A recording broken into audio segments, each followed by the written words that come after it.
Nagmistulang playground ng mga mahihilig sa extreme water sports ang Lingayen Beach sa Pangasinan. Pagtitiyak ng mga otoridad mahigpit ang kanilang pagbabantay para walang madisgrasya. Makibalita tayo kay Jasmine Gabriel ng GMA Dagupan. Tuwing amihan season, ganito ang eksena sa Lingayen Beach sa Pangasinan. Malakas ang hangin at matataas ang mga alon sa dagat. Ang ganitong tagpo, perfect para sa mga mahilig sa extreme water sports, gaya na lang ng power kiting at skimboarding. Mahigit isang taon na nagpa-power kite si Von Eric, isang personalized skateboard ang gamit niya.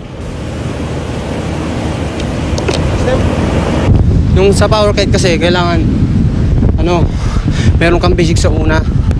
Kasi pag wala ka pang basic tsaka yung lesson, pwede kang madisgrasya.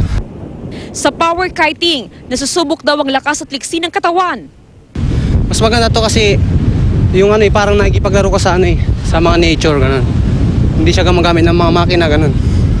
Kaya mas maganda tong mga sports. Sa skimboarding naman, nasusubok ang balanse ng katawan. Kasi maganda ang agos ng alon. Flatland siya masyado. Sa mga ganitong sports, mahalagang disiplina para iwas disgrasya. Mahigpit naman ang pagbabantay ng Pangasinan Disaster Risk Reduction and Management Office para matiyak ang kaligtasan ng mga nagpupunta sa Lingayen Beach. Strict monitoring, manageable pa. Jasmine Gabriel, Nagbabalita, Pilipinas.